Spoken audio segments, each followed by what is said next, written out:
विभीषण जी ने पुष्पक विमान उपस्थित किया। सीता जी को पुष्पक विमान में बैठाया, राम जी बैठे। विभीषण जी ने कहा हम चलेंगे पहुंचाने के लिए, राम जी ने कहा बैठो, चल पड़े। सुग्रीव जी ने कहा हम भी चलेंगे, बोले बैठो। हनुमान जी उछल करके आ गए, बैठ गए बगल में, बोले हम भी अयोध्या चलेंगे, बोले चलो। ये सब लोग तो बैठ गए, बड़े बड़े लोग।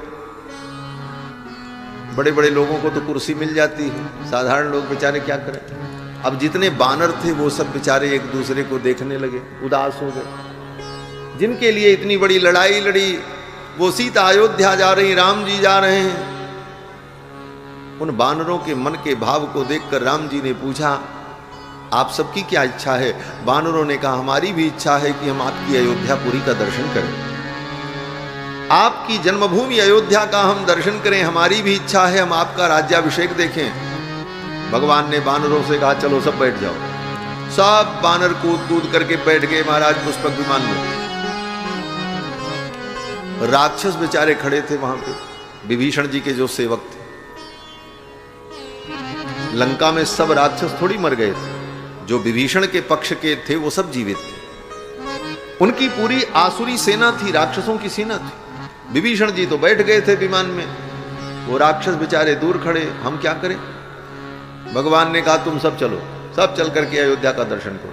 फिर तो महाराज विभीषण जी के सभी परिकर, सुग्रीव जी के सारे परिकर, जामवंत जी के जितने परिकर थे, भालू इत्यादि, वो सब को विमान में बैठाया राम जी ने। और सब लोग विमान में बैठने के बाद जय घोष करने लगे, बोलो श्री सीता रामचंद्र भगवान की जय। और ज्यों ही जय घोष हुआ विमान आकाश में उड़ पड़ा, चला विमान अयोध्या की ओर। चलत विमान कुलाल होई, जय रघुवीर कहे सब कोई। चलत विमान कुलाल होई, जय रघुवीर कहे सब कोई। जय रघुवीर कहे सब कोई, जय रघुवीर कहे सब कोई। विमान अयोध्या के लिए चला।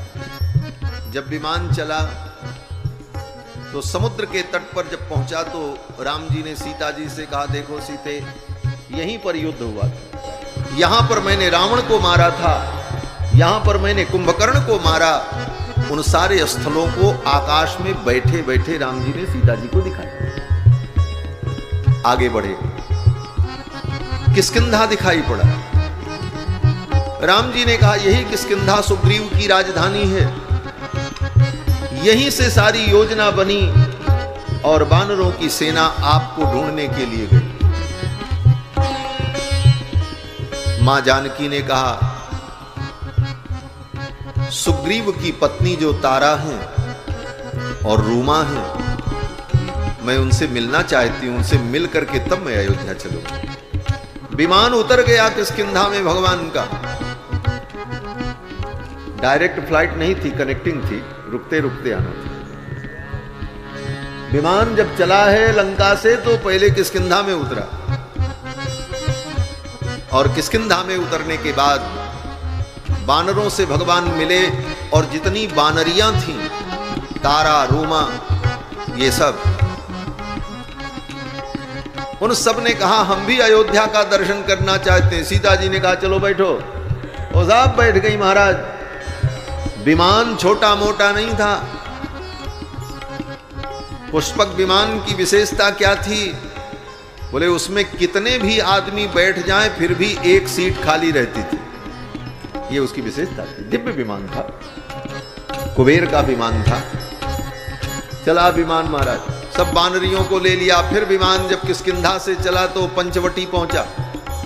ऊपर से ही भगवान ने दिखाया देखो ये पंचवटी, ये गोदावरी जहां हम लोग स्नान करते थे, वो सारा स्थल दिखाया। वो स्थल भी दिखाया जहां पर प्रतिस्पर्धा हुई थी। लक्ष्मण जी निर्णायक बने थे, लक्ष्मण जी बैठे थे, सीता जी और राम जी में ये तय हुआ कौन तैर करके पार करके जल्दी उस पार निकल जाएगा गोदावरी पार करके, और जो पहले तैर करके पहुंच जाए वो विजयी होगा। बोले इसका निर्णय कौन करेगा? बोले लक्ष्मण जी करेंगे। ऐसी ऐसी लीलाएं भगवान ने की। भगवान ने कहा सीते ये वही स्थान है, ये वही शिला है जहां पर लक्ष्मण बैठे थे और हम लोग जल विहार कर रहे थे। उन सब स्थलों को भगवान ने ऊपर से ही दिखाया और फिर वहां से विमान चला तो चित्रकूट के ऊपर से होते हुए प्रयाग पहुंचा। जब प्रयाग पहुंचा त्रिवेणी का दर्शन हुआ। मुझे लगता है भगवान इसी रास्ते से गए होंगे, ऊपर से आपके बिंद के ऊपर से ही गए होंगे, दूसरा कौन रास्ता होगा। यही रास्ते गए महाराज। प्रयाग जब विमान पहुंचा तो ऊपर से ही भगवान ने दिखाया, देखो ये जमुना है, ये गंगा है, ये संगम है, ये भरद्वाज जी की तपस्थली है। और फिर विमान वहां प्रयाग में उतरा। प्रयाग में विमान उतरा। प्रयाग में जब उतरा, भरद्वाज मुनि को प्रणाम किया, आशीर्वाद प्राप्त किया। वहीं से हनुमान जी को भेज दिया, जाकर के भरत जी को सूचना दे दो मैं आ रहा हूं। हनुमान जी पहुंचे और हनुमान जी ने जाकर के भरत जी को बताया, रिपु रण जीत सुजस सुर गावत, सीता अनुज सहित प्रभु आवत। सीता लक्ष्मण के सहित प्रभु आ रहे हैं। अब तो भरत जी की प्रसन्नता का ठिकाना नहीं। शत्रुघ्न जी महाराज ने दौड़ करके अयोध्या में सूचना की, पूरी अयोध्या सजाई जाने लगी और देखते देखते संपूर्ण अयोध्या को दुल्हन के समान सजा दिया। भैया भरत पुष्प लेकर के प्रतीक्षा कर रहे थे, रघुनाथ जी आएंगे, आंखों से अश्रुधारा बह रही। विमान तीर्थराज प्रयाग से फिर उड़ा और तीर्थराज प्रयाग से जब उड़ा तो थोड़ी ही देर में कहां पहुंच गया, बोले अयोध्या। ऊपर से सरयू जी दिखाई पड़ी। भगवान श्री राम ने सरयू जी को दर्शन कराया। देखो सीते, ये सरयू नदी प्रवाहित है। कैसी है सरयू? बोले सरयुर यूप मालिनी। सरयू जी के तट पर सोने के खंभे गड़े हुए थे महाराज। उस समय के अयोध्या का जो वैभव था, अयोध्या का बहुत कुछ भाव और वैभव और अयोध्या की आध्यात्मिक संपदा विनष्ट हो गई। कुछ नया हुआ और कुछ नुकसान भी हुआ। मैं ज्यादा नहीं कहूंगा। अयोध्या में कुछ नया भी हुआ लेकिन नुकसान भी हुआ। वह परंपरा, वो भाव, वो संस्कृति, वो साधना, वो उपासना, वो संतों का स्वाध्याय, वो सब समाप्त। क्यों? बोले अत्यधिक चहलकदमी के कारण, अत्यधिक लोगों के आवागमन के कारण वो सब चीजें तिरोहित हो जाती, सब जगह व्यवसायीकरण होने लगता है। उस समय की अयोध्या इतनी समृद्ध थी। महर्षि वाल्मीकि कहते हैं कि सरयू जी के किनारे एक दो नहीं हजारों यूप गड़े हुए थे। यूप, यूप माने स्तंभ। कौन सा स्तंभ? बोले यज्ञ में जो यूप बनाया जाता है, उस यज्ञ के यूप को स्वर्ण से मंडित किया जाता, सोने का उस पे पत्थर चढ़ता है। और सरयू के तट पर वहां के राजाओं ने कितने यज्ञ किए थे, उन यज्ञों का सोने का स्तंभ उसी प्रकार सरयू के तट पर गड़ा था। कोई उसको ले नहीं जाता था, वो ऐसे पड़े रहते। ऊपर से विमान में बैठे बैठे राम जी ने सीता जी को दिखाया, देखो सरयू के तट पर ये यूप जो गड़े हुए हैं कैसे लग रहे हैं, मानो सरयू महारानी यूपों की माला धारण किए हुए। सरयू यूप मालिनी। और फिर विमान सरयू जी के ऊपर से घूम करके नंदिग्राम आया और नंदिग्राम में विमान उतरा। और जब विमान उतरने लगा तब तक हजारों लोग आकर के यत्र तत्र खड़े हो गए और आकाश से विमान को उतरते हुए देख रहे थे। जैसे आज किसी गांव में हेलीकॉप्टर आ जाए तो गांव के लोग अपना काम छोड़ करके दौड़ते हैं देखने के लिए, भाई कैसे उतरता है, क्या होता है। उसी प्रकार हजारों लाखों लोग वहां एकत्रित हो गए। भगवान रघुनंदन का विमान नंदीग्राम में उतरा। भगवान विमान से बाहर आए। भरत जी ने ले जाकर के पादुकाओं को उनके चरणों में अर्पित किया, पुष्पांजलि की, प्रणाम किया। राम जी ने भरत जी को हृदय से लगाया। फिर सभी भाई परस्पर एक दूसरे से मिले और फिर गुरुदेव वशिष्ठ की आज्ञा हुई।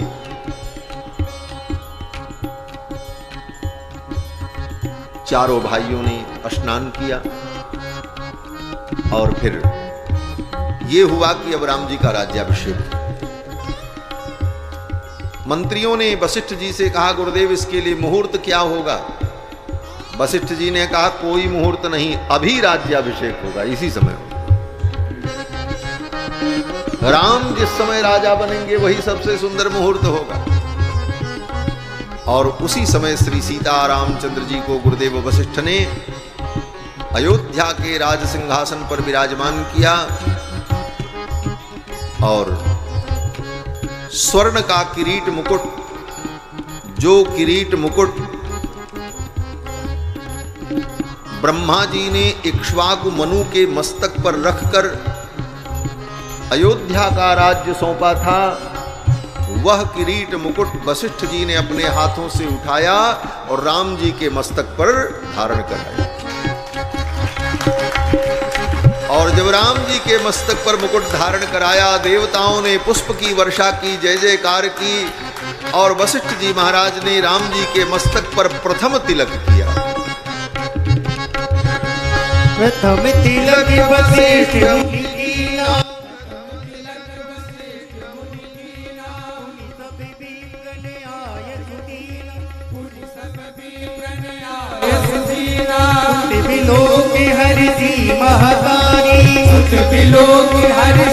महतारी, पारी पारी आरती उतारी, विप्र निदान विविध विधि दीने, याचक सकल याचक कीने,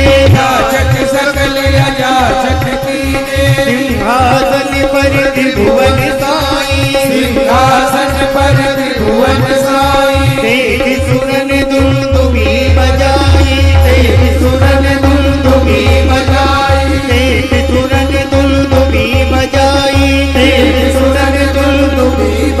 नभ दुंदुभी बाजई विपुल कर, दर्द किन्नर गावै, नाचहि अप्सरा वृंद परमा, नंद सुर मुनि पावै, भरतागी अनुज विभीषण सनागति, हनुमतागी समेत देव चावर ध्वजा धनुवति, चर्म सारथी विराजत, त्रिसहित दिनकर वरद भूषण, काम बहु छवि सोई, नभ उदर बर गाते अमर, पीत सुर मन मोहि, मुकुटा गदागी विचित्र भूषण, अंगन प्रति सजे अम्बोज नयन विशाल मुरभुज, रंग नर निरखांकिते रंग नर निरखांकिते रंग नर निरखांकिते।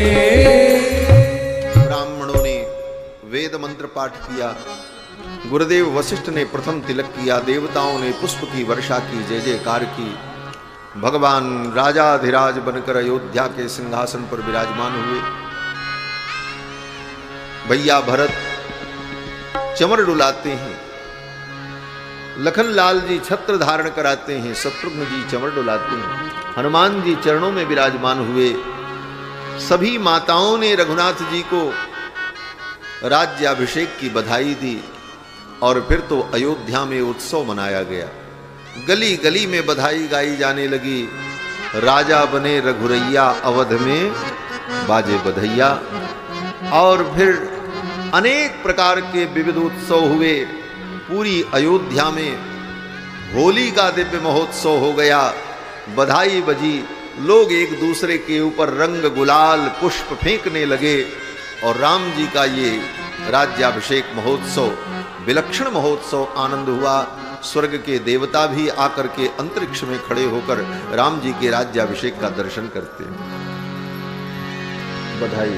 राजबली रघुरैया अवधि में बाजे बधैया, राजबली रघुरैया अवधि में बाजे बधैया, बाजे बधैया हो बाजे बधैया, बाजे बधैया हो बाजे बधैया, बाजे बधैया हो बाजे बधैया, बाजे बधैया हो बाजे बधैया, राजबली रघुरैया अवधि में बाजे बधैया, राजबली रघुरैया अवधि में बाजे बधैया, धन्य अवधिपुरी धन्य महाराजा, धन्य अवधिपुरी धन्य महाराजा, धन्य अवधिपुरी धन्य महाराजा, धन्य अवधिपुरी धन्य महाराजा, धन्य कुशिया मैया अवधि में बाजे बधैया,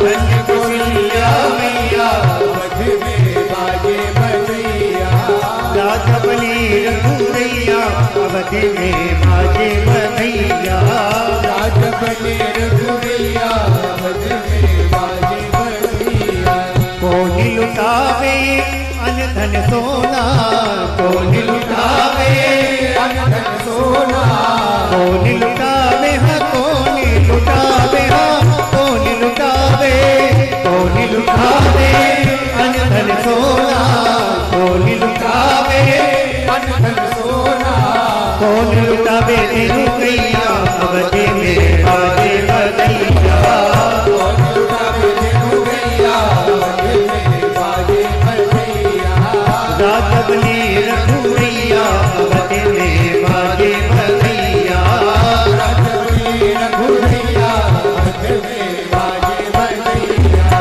रानी लुटावे अन धन सोना, रानी लुटावे अन धन सोना, रानी लुटावे अन धन सोना, रानी लुटावे अन धन सोना, गुरुवर लुटावे रघुरैया अवधि में बाजे बधैया, गुरुवर लुटावे रघुरैया अवधि में बाजे बधैया, बधाई हो।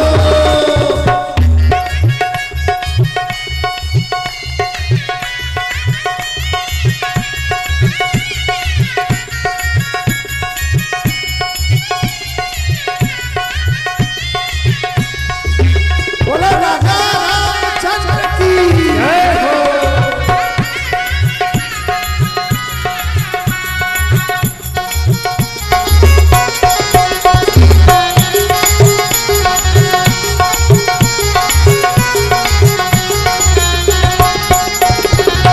बंदी जन बिरदावली गावे, बंदी जन बिरदावली गावे, जय जय जय राजा राम की सुनावे, जय जय जय राजा राम की सुनावे, जय जय जय राजा राम की सुनावे, जय जय जय राजा राम की सुनावे, फूल बरसावे तुरी रैया अवधि में बाजे बधैया, फूल बरसावे तुरी रैया अवधि में बाजे बधैया, हरे राजा बने रघुरैया अवधि में बाजे बधैया, राजा बने रघुरैया अवधि में बाजे बधैया, वेद मंत्र मुनि ग्रंथ पढ़ते हैं, वेद मंत्र मुनि ग्रंथ पढ़ते हैं, वेद मंत्र मुनि ग्रंथ पढ़ते हैं, मंत्र मुनि ग्रंथ पढ़ते हैं, गलियन गलियन बात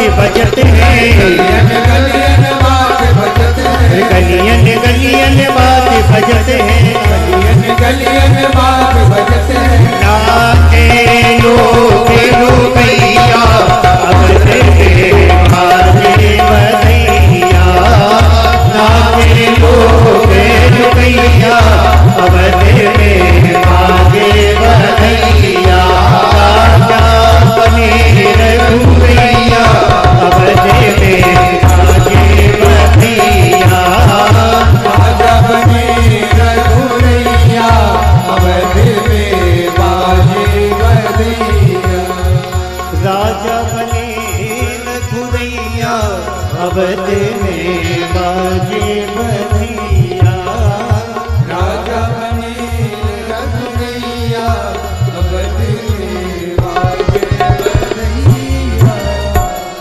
बोलो श्री सीता रामचंद्र भगवान की जय। भगवान श्री राम का दिव्य राज्याभिषेक हुआ। इसके बाद 11,000 वर्ष तक भगवान श्री राम ने अयोध्या के सिंहासन पर विराजमान होकर प्रजा का पालन किया। 10 वर्ष सहस्राणि 10 वर्ष शतानि च रामो राज्यमुपाश्रित्वा ब्रह्मलोकम प्रयास्यति। और 11,000 वर्ष राज्य करने के बाद राम जी ने जब निज धाम गमन किया, किसी को राम जी ने नहीं छोड़ा, सबको अपने साथ ले गए।